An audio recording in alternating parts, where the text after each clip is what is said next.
Bismillah, Ahdah Media. Baik. Assalamualaikum warahmatullahi wabarakatuh. Innal hamdalillah nahmaduhu wa nasta'inuhu wa nastaghfiruh wa na'udzu billahi min syururi anfusina wa min sayyiati a'malina. Man yahdihillahu fala mudilla lahu wa man yudlilhu fala hadiyalah. Asyhadu an la ilaha illallah wahdahu la syarika lah wa asyhadu anna Muhammadan abduhu wa rasuluh.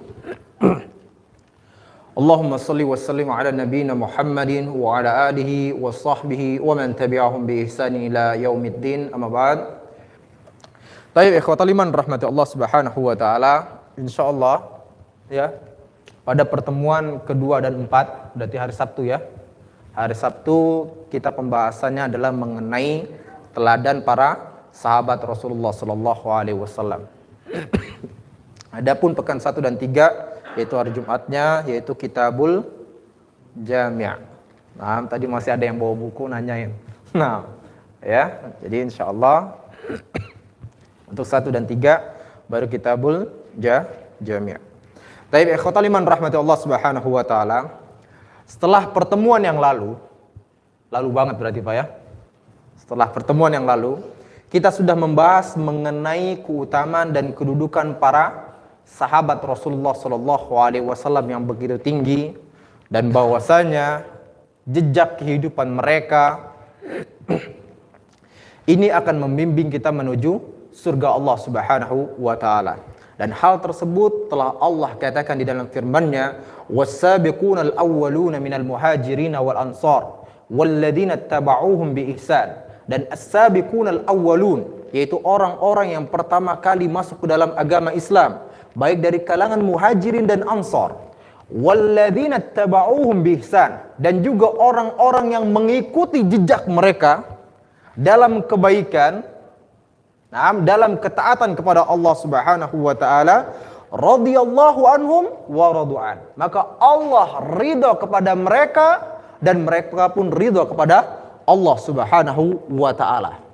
Ya, Allah yang mengatakan sendiri. Lalu kemudian Allah Subhanahu wa taala pun katakan lagi, wa'adda lahum jannatin tajri tahtaha al-anhar khalidina fiha abada.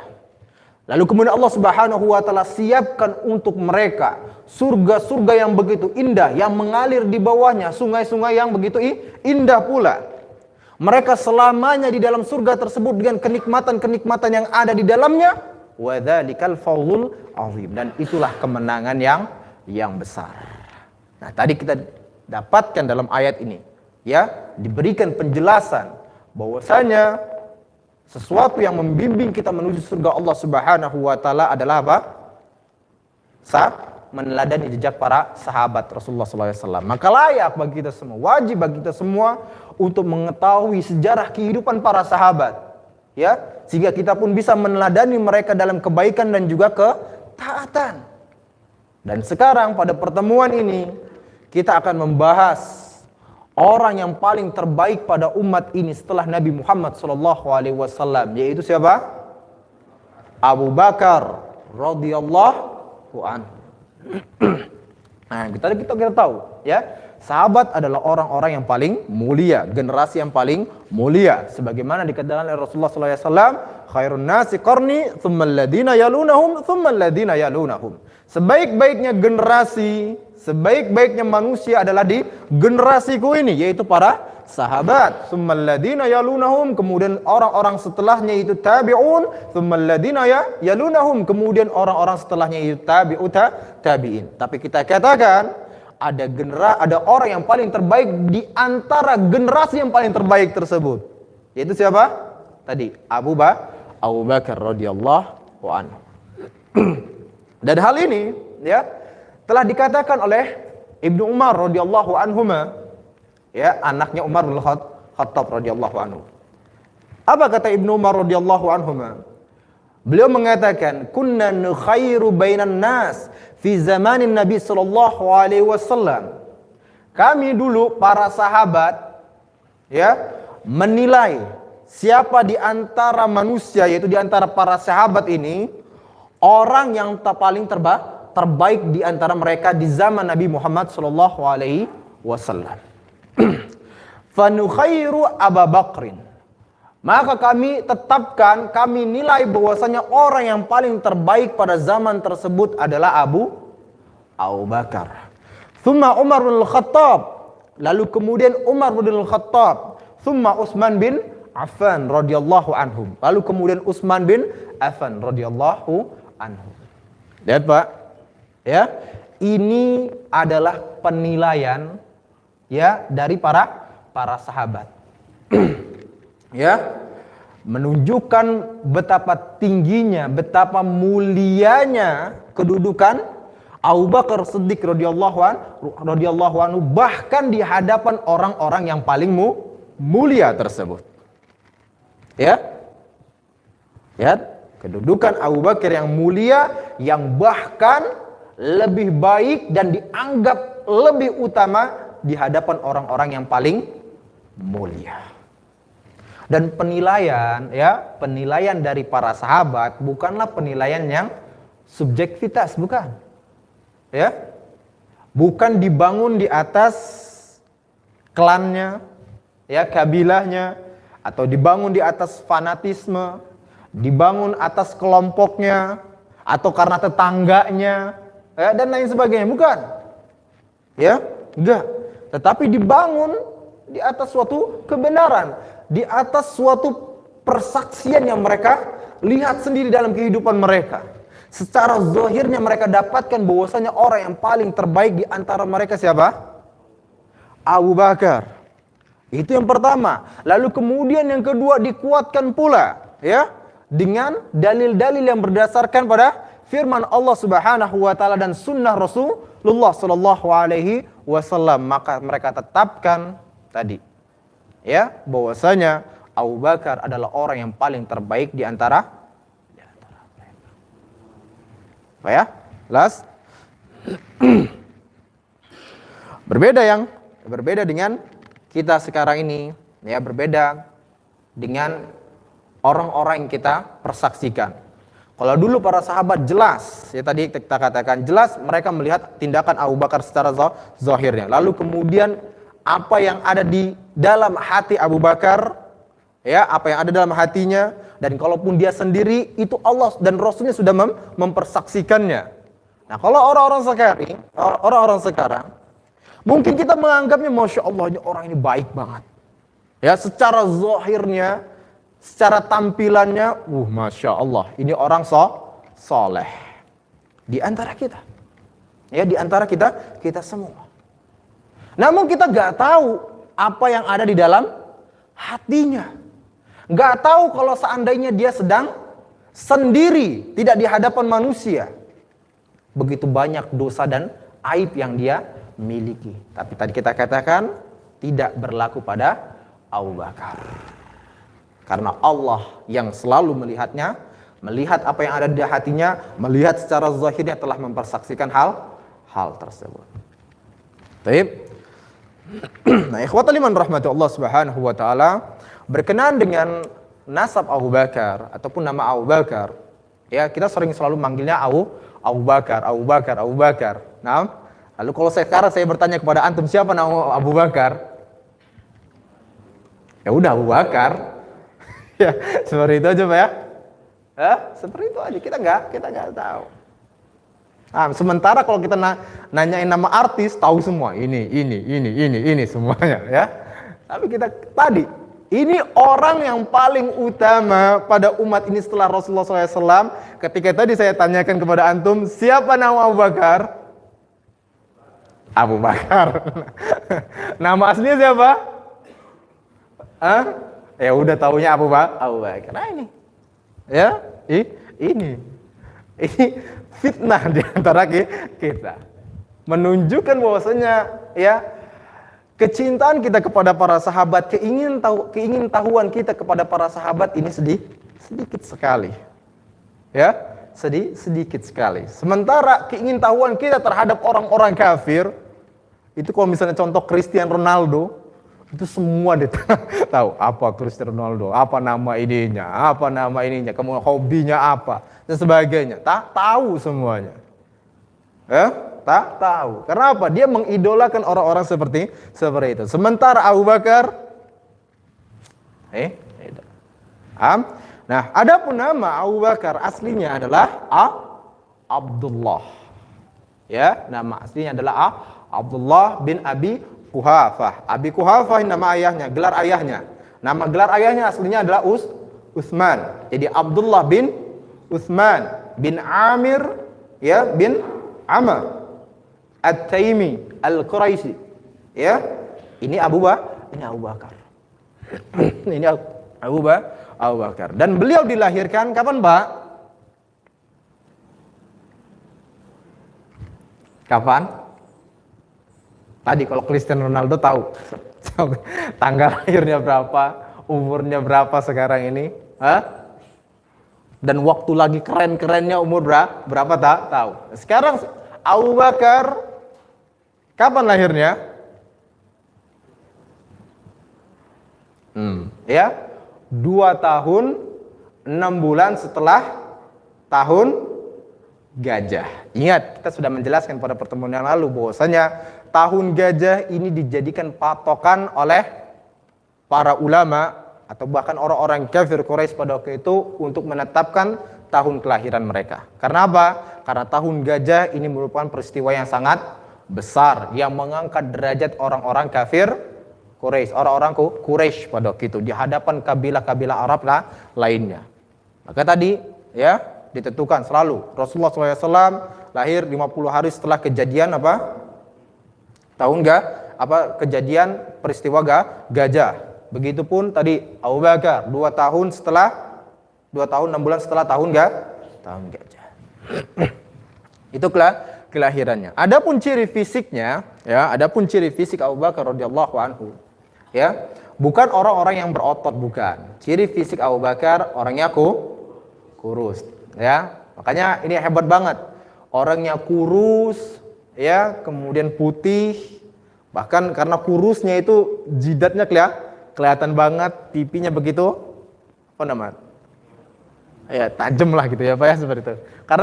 Karena kurusnya. Tetapi ketika sudah berperang itu udah nggak terlihat lagi kurusnya, seolah-olah benar-benar orang yang berotot.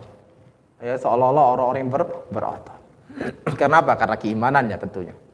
Nah, ya, jadi ciri fisiknya Abu Bakar itu kurus, putih, tampilan seperti itu. Dan hal ini pun juga telah dijelaskan oleh dalam sebuah riwayat berkenaan dengan penafian atas kesombongan Abu Bakar dalam perkara isbal. Ya, ketika Rasulullah SAW mengatakan kepada para sahabatnya, manjar thawbahu khuyala, ya, lam yanzurullahu ilaihi yaumal qiyamah. Barang siapa yang menjulurkan pakaiannya, ya, di bawah mata kakinya dengan penuh kesombongan, maka Allah Subhanahu wa taala tidak akan melihatnya pada hari kiamat nanti. Maka lihat, Abu Bakar mendengar hal tersebut ketakutan, ya, lalu bertanya kepada Rasulullah, ya Rasulullah, sesungguhnya salah satu dari 2 sisi sarungku ini, ya, itu melorot. Kalau enggak aku benar-benar perhatikan, kalau enggak aku benar-benar pegangin terus menerus. Tapi kan enggak mungkin seorang memegangin terus, kan? Ya, itu melorot terus seperti itu ya Rasulullah. Yastarhi ya Rasulullah. Maka kemudian apa kata Rasulullah SAW? Ya, yang menafikan tadi poinnya adalah tadi apa? Menunjukkan tadi Abu Bakar yang pakaiannya selalu melorot tersebut menunjukkan Abu Bakar itu orang yang kurus. Nah, setelah itu Rasulullah SAW menafikan kesombongan dari Abu Bakar dan mengatakan, innaka lasta tasna'u dzalika khuyala. Engkau ya Abu Bakar bukanlah orang yang melakukannya dengan kesombongan. Lihat, ya, Rasulullah SAW menafikan kesombongan pada diri Abu Bakar. Rasulullah SAW, ya, melalui lisannya, tentunya dari wahyu dari Allah Subhanahu wa taala, mengetahui apa yang ada di hati Abu Bakar. Bahwasanya Abu Bakar bukanlah orang yang sombong. Ya, Abu Bakar bukanlah orang yang sombong. Dan nggak tahu kenapa sekarang, ya, tiba-tiba ada orang-orang yang melakukan isbal, dia langsung berdalih dengan mengatakan apa? nggak apa-apa ngelakuinnya. Selama kita ngelakuinnya nggak siapa? Pertanyaannya, siapa yang menjadi rekomendasi Anda, yang merekomendasikan Anda bahwasanya Anda bukanlah orang yang sombong? Ya, kalau Abu Bakar jelas, Rasulullah merekomendasikan bahwasanya Abu Bakar bukan orang yang sombong. Lalu siapa yang merekomendasikan Anda yang mengatakan bahwasanya Anda bukanlah orang yang sombong? Apakah Anda sendiri mengatakan, saya bukan orang yang sombong? Berarti Anda orang sombong. Karena apa? Karena Anda menetapkan diri Anda adalah orang yang orang yang tidak sombong. Iya Pak. Kalau ada orang di sini mengatakan, saya ini bukan orang yang sombong. Kira-kira sombong nggak Pak? Ya sombong karena apa? Dia seolah-olah menganggap dirinya adalah orang yang suci. Ya, menganggap dirinya adalah orang yang suci. Dan Allah Subhanahu wa taala telah berfirman, "Wala tuzakku anfusakum." Janganlah kalian menganggap diri kalian sebagai orang yang suci, orang yang tidak sombong, orang yang begini, orang yang mulia dan sebagainya. Sementara Allah Subhanahu wa taala adalah orang yang lebih mengetahui siapa yang paling bertakwa di antara kalian, siapa yang tidak sombong di antara kalian. Apa? Jelas, Pak? Nah, kalau Abu Bakar sudah ada rekomendasinya, antum jangan ikut-ikutan. Lalu kemudian antum melorotkan, saya tidak sombong. Jangan. Jelas Pak ya? Jelas? Nah, barakallahu fikum. Lalu kemudian berkenaan dengan penyematan gelar as-siddiq.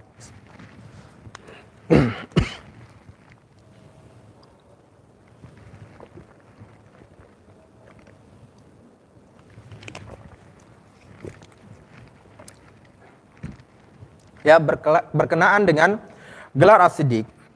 Para ulama menjelaskan bahwasanya gelar tersebut atau hal tersebut berkaitan dengan peristiwa pembenaran yang dilakukan oleh Abu Bakar terhadap Isra Mi'raj yang terjadi pada Rasulullah Shallallahu Alaihi Wasallam. Dan peristiwa tersebut menunjukkan kualitas keimanan Abu Bakar yang sangat tinggi. Dan bahkan kualitas keimanan Abu Bakar di hadapan para sahabat lainnya. Sehingga nggak heran, ya, para ulama termasuk di sini yang mengatakanlah Abu Bakar Al-Muzani rahimahullah, ya, ketika beliau berkomentar tentang Abu Bakar As-Siddiq radhiyallahu anhu, beliau katakan, "Ma faqa Abu Bakar radhiyallahu anhu ashab Rasulillah sallallahu alaihi wasallam." Tidaklah Abu Bakar ini melampaui para sahabat Rasulullah sallallahu alaihi wasallam bisyamin wala salah. Tidak di dalam puasanya, tidak pula di dalam salatnya. Maksudnya apa? Abu Bakar sama seperti para sahabat yang lainnya. Mereka salat, Abu Bakar salat. Abu Bakar puasa, para sahabat juga puasa, sama. Nah, bahkan dijelaskan ada para sahabat yang puasanya begitu dahsyat, lebih banyak lagi. Ya, sehingga keluarlah perintah yaitu apa? Puasa Nabi Daud.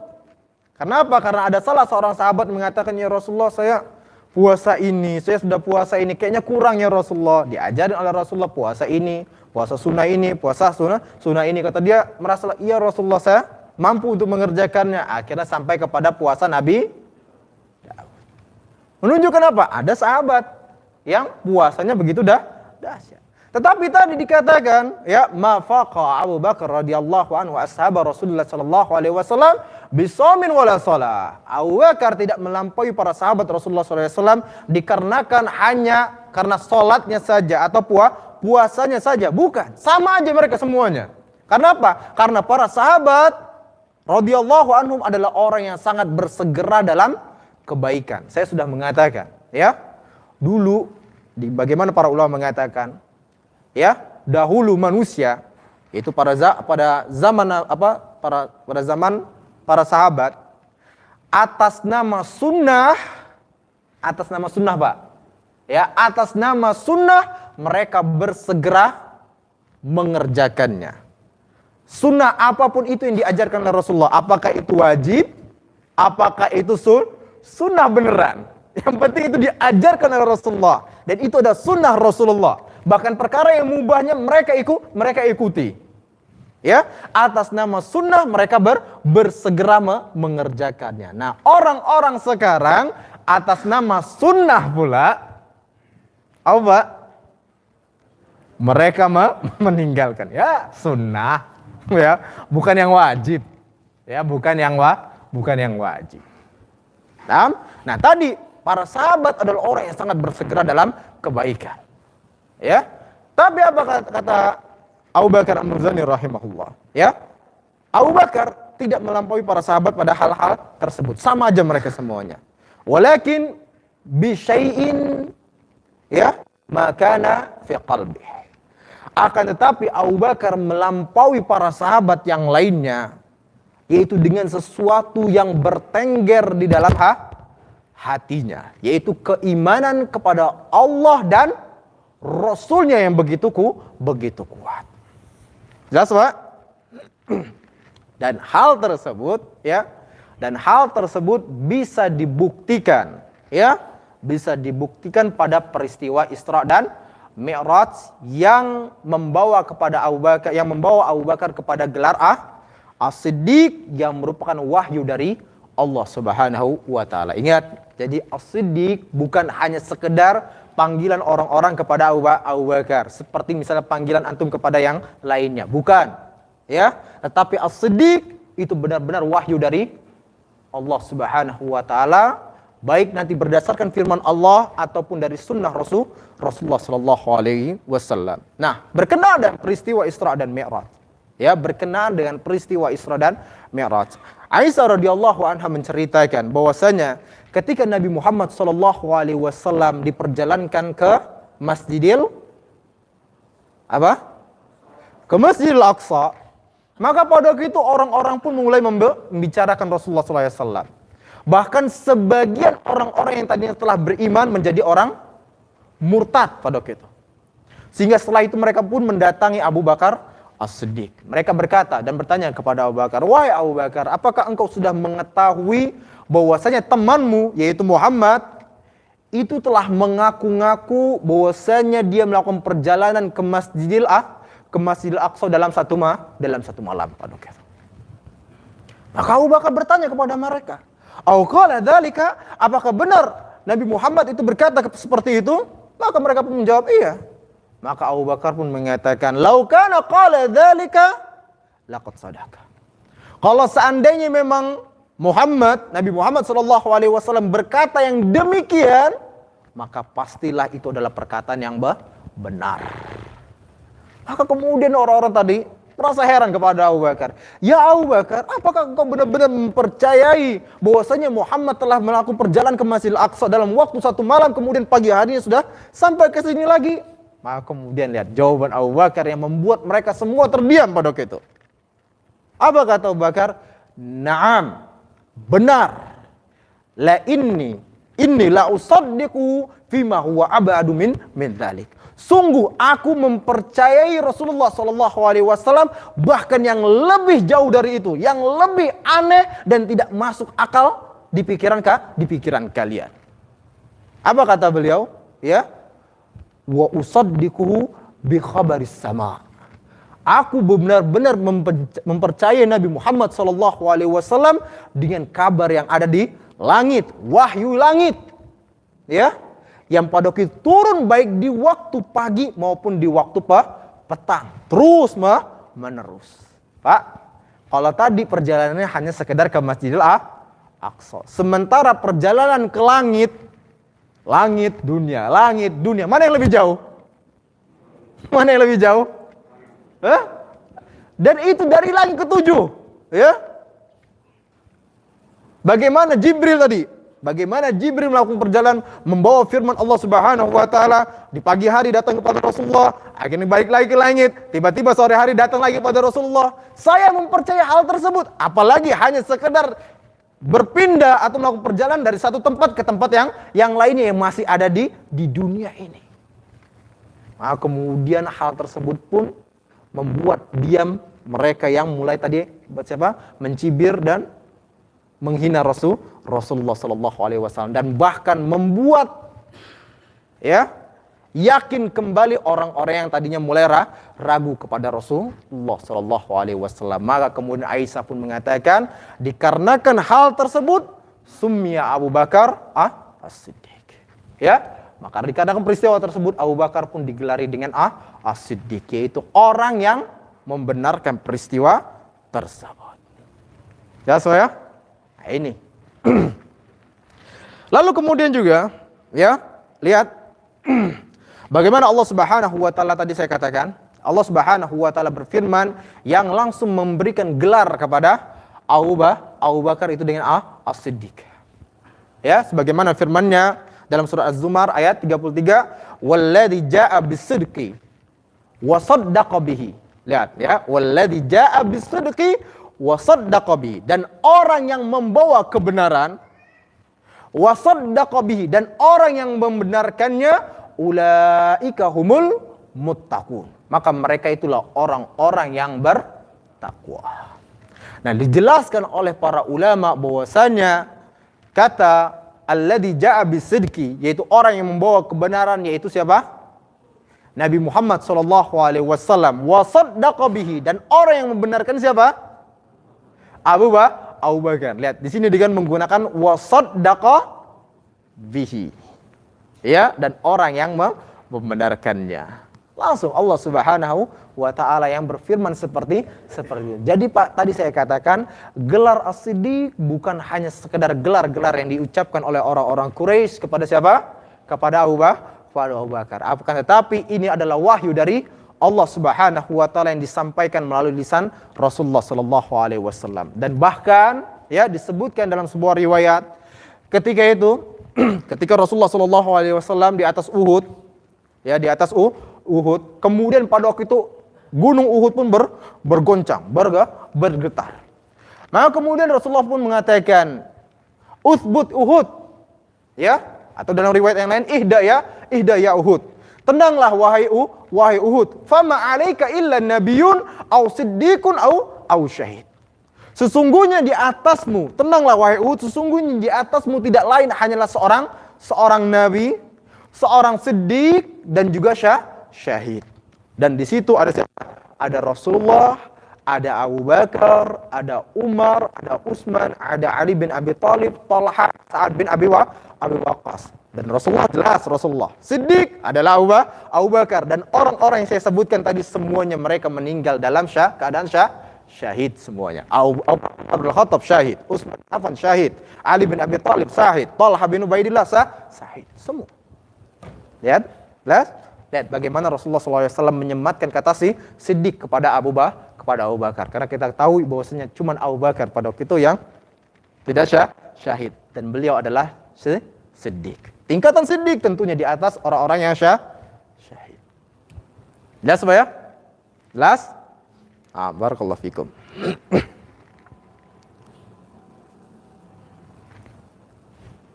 Itu azan atau mana? Bukan. Azan belum? Gimana?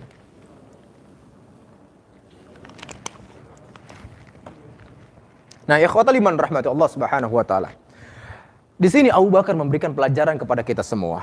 Ya, Abu Bakar memberikan pelajaran kepada kita semua bahwasanya keimanan yang hakiki bukanlah hanya sekedar seseorang beriman ya terhadap apa yang disampaikan oleh Allah dan Rasul-Nya.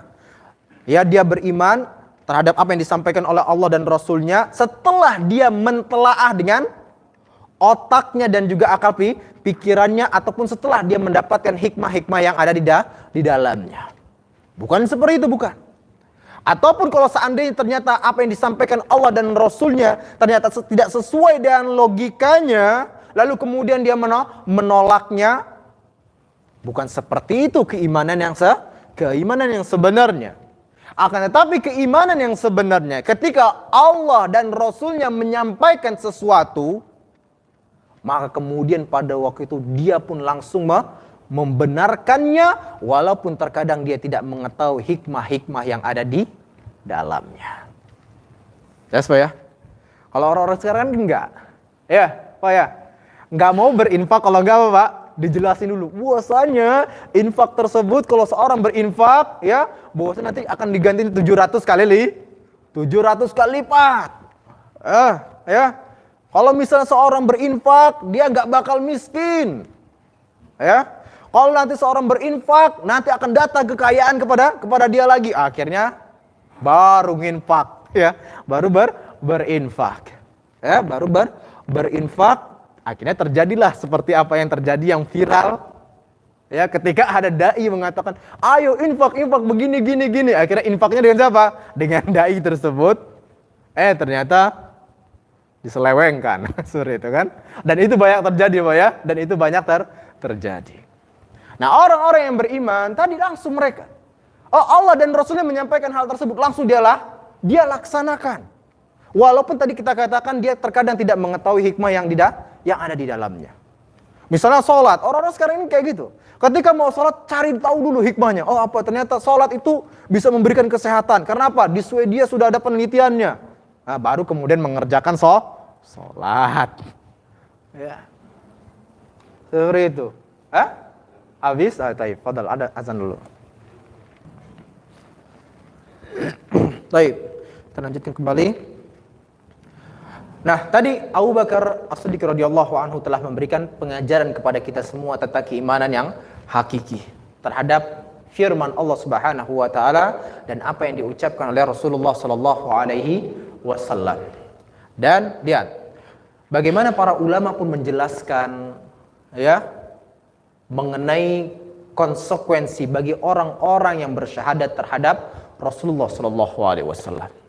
Dan termasuk di dalamnya adalah Syekh Ibnu Utsaimin rahimahullah, ya, bahwasanya ketika beliau mengatakan konsekuensi bagi orang-orang yang bersyahadat terhadap Rasulullah sallallahu alaihi wasallam ada empat unsur.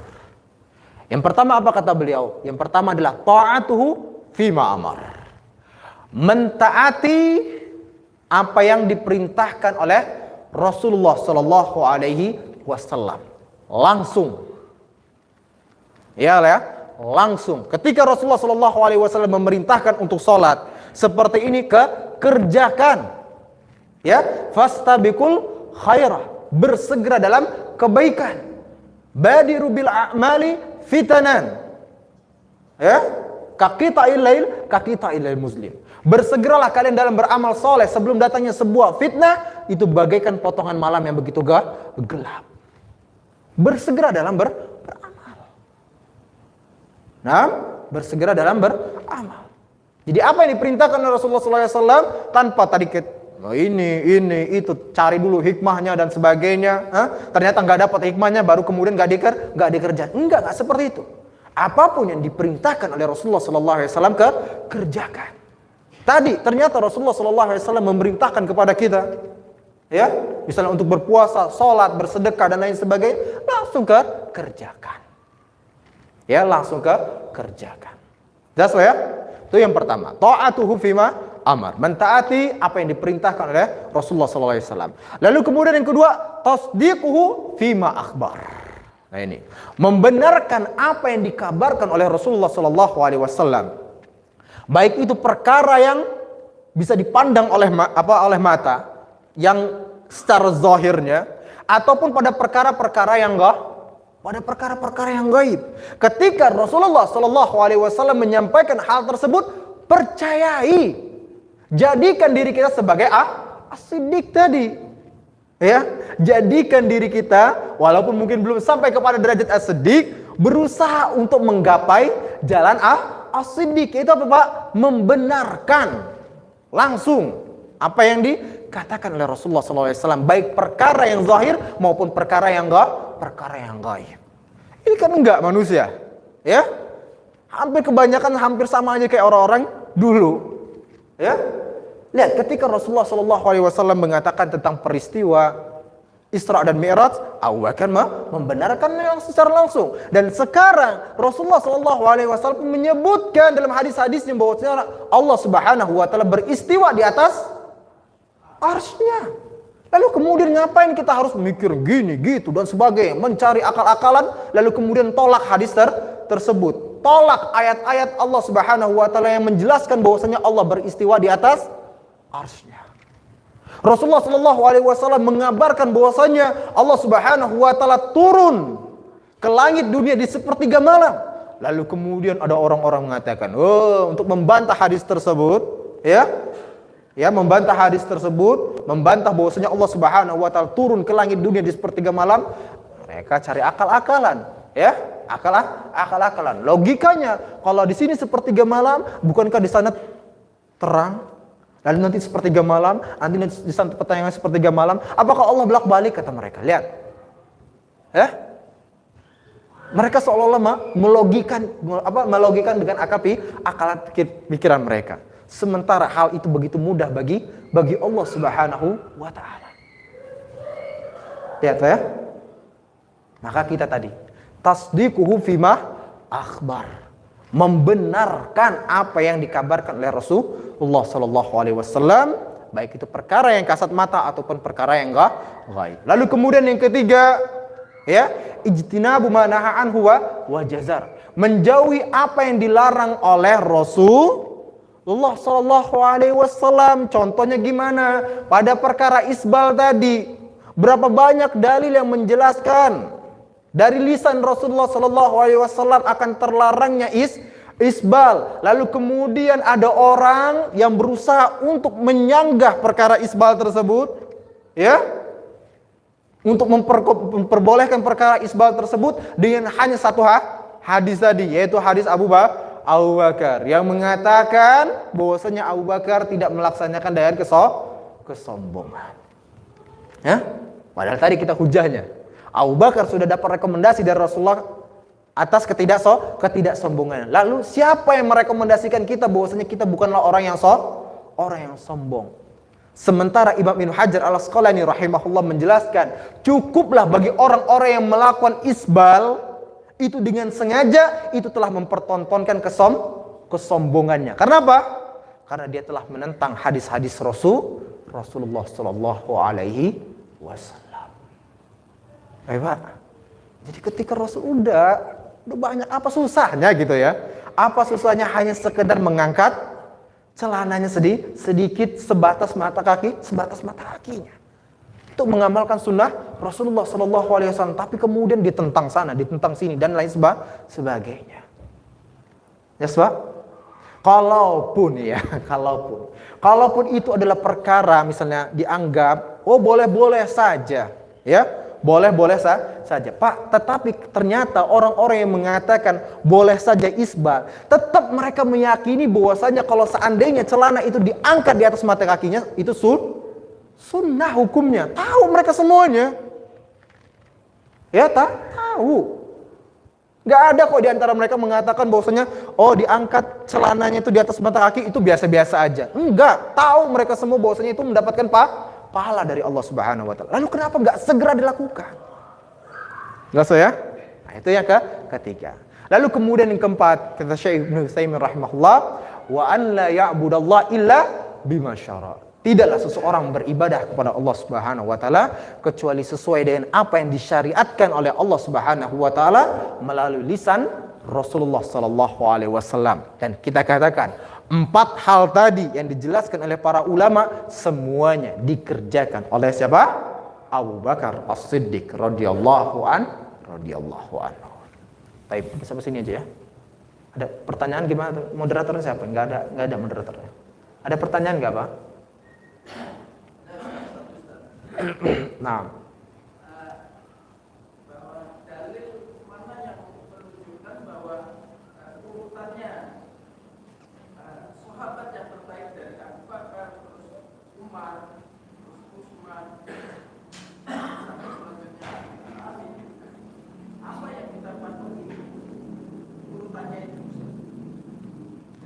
Mana dalilnya?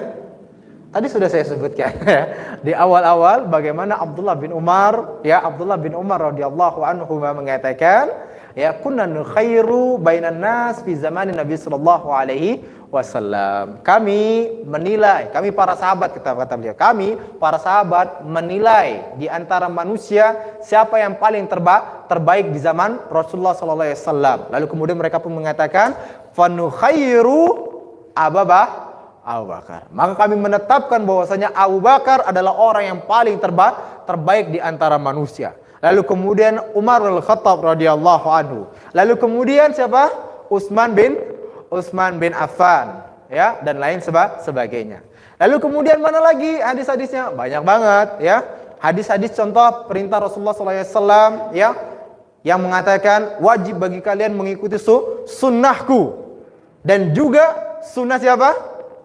Abu Bakar dan Umar. Itu dalam satu riwayat. Dalam riwayat yang lainnya disebutkan Khulafaur Rasyidin Al-Mahdin, yaitu sunnahnya Khulafaur Rasyidin setelahku yang mendapatkan hidayah dan petunjuk dari Allah Subhanahu wa taala. Siapa itu? Abu Bakar, Umar, Utsman, dan Ali bin Abi Thalib.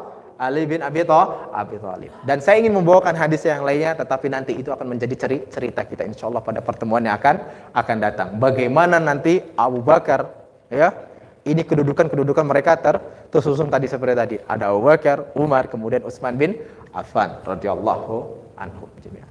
Baik, barakallahu fikum. Lagi? Sudah ya?